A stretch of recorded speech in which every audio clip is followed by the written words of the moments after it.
السلام عليكم ورحمة الله وبركاته. ازيكم عاملين ايه؟ يا رب تكونوا بخير وسعادة وهنا.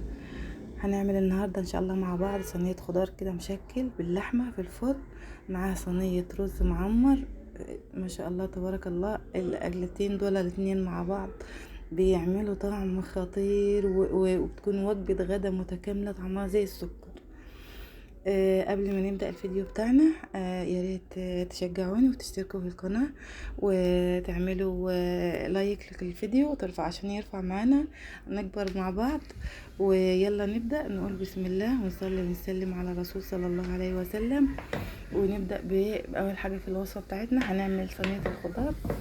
هنحتاج معانا بصلتين كبار متقطعين شرايح، ونص كيلو لحمة او على حسب الكمية اللي انت هتحتاجيها، مع قرنين فلفل، مع 4 فصوص توم او 5 مفرومين. والتوابل بتاعتنا ملح وكمون وفلفل وكركم وبابريكا وكزبرة.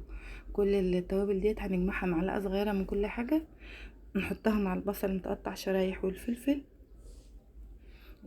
ويعني نمرطهم كده مع بعض او نفركهم كده مع بعض لحد البصل ما تطلع المية اللي فيها. لان النقطة دي بتفرق في الطعم صراحة يعني. بس ومعانا اللحمة بتاعتنا مغسولة ومتصفية ومتقطعة حسب الرغبة. افركي البصلة جامد كده لحد ما تطلعي العصارة اللي فيها مع الملح والتوابل.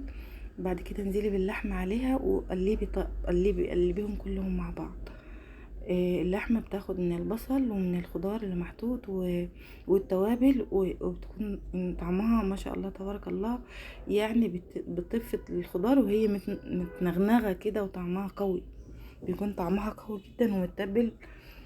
ومعانا هنا صينية او الطاجن اللي هنعمل فيه، مقطعين فيه 3 بطاطسات شرايح متوسطة السمك. بنزل عليهم بقى بالخضار واللحمة اللي احنا مجهزناهم دهمت، وافردهم كويس. يعني ايه بيكونوا متناسقين في الصينية كلها، يعني ما يكونوش متكومين في ناحية وناحية فاضية. تفردي كويس في الصينية وتظبطيه. معاكي بسلة، معاكي خضار، معاكي فاصوليا خضراء، اي كل انواع الخضار اللي عندك جمعيها وحطيها. يعني هي عبارة عن اكلة خضار بس، يعني سوتيه ني في ني، مش متسبكة. بس معانا طماطم مقطعينها برضو شرايح، وفاصوليا خضراء وكوسة، وبنزل عليها كلها طبقات طبقات كده زي ما احنا شايفين.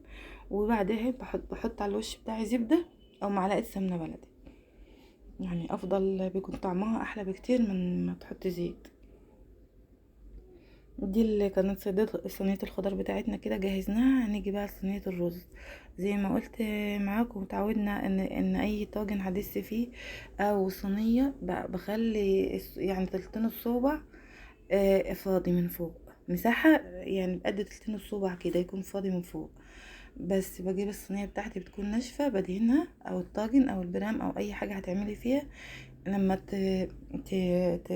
تغطيها بطبقة من السمنة كده او الزبدة، بتطلع صينية الرز المعمر معاكي مقلية من تحت، وشكلها وريحتها وطعمها والله العظيم يعني انا عاجزة عن وصفه.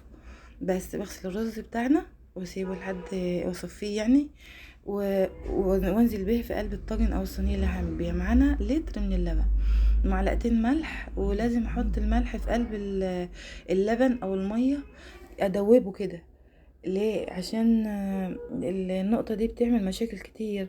ان ممكن مثلا ارش الملح فوق الرز، وساعتها انزل باللبن والميه، وساعتها الملح يتكون في حته وحته لا، تيجي تاكل يعني تيجي تاكل تلاقي معاكي جنب مالح جنب عادب او كده. لا، احنا ندوبه في الميه او في اللبن وبعدين ننزل بيه. بنزل بقى باللبن على الرز بالشكل اللي احنا شايفينه ده، ولو احتاج بقى ميه تاني بزوده، ويدخل الفرن هو وصينيه الخضار مع بعض. الرز يعني بيعوز حرارة عالية قوي من فوق ومن تحت، يعني لازم تكون الشواية ولع عشان يديك الوش الجميل القمر اللي احنا شايفينه ده. لازم تكون الشواية ولعة من فوق ودرجة حرارة عالية من تحت، فبنحطه على الصاجة من تحت. وبعد ما يستوي او يبقى ناقص سوا بسيط كده، بطلعه واشربه سمنة من فوق. ولو ناقص طياب شوية احطله شوية مية واغطيه واسيبه، بيطلع معانا مفلفل ومفرفر ومحمر من فوق ومن تحت زي الوردة كده، زي ما احنا شايفين في الصورة قدامنا كده، يعني ما شاء الله ولا قوة الا بالله. هو مش عاوز حاجة معاه، هو يتاكل حاف لوحده والله العظيم، من طعامته ومن لذته، وريحته لوحدها كفاية، وشكله بصراحة كمان. يعني انا بعشق الرز المعمر ده. احنا كنا بنعمله زمان في الفرن الحطب، بس دلوقتي بنعمله في الفرن البوتاجاز. فبس فرن الرز بتاع فرن الحطب ليه طعم تاني. دي بقى صينية الخضار برضو استوت مع الرز، الاتنين سوا مع بعض مرة واحدة. والله العظيم هي كمان مش اقل لذاذة وطعامة من صينية الرز المعمر. الاكله دي يعني صراحه الاكله المفضله عندي واللي بعشقها، واللي هي خضار مشكل والسوتيه كده نايف ناي، مش متسبك، واللحمه بتاعتنا دايبه، والوصفه زي العسل. يا ريت تدعمونا بقى بلايك وشير وتشتركوا في القناه، والسلام عليكم ورحمه الله وبركاته.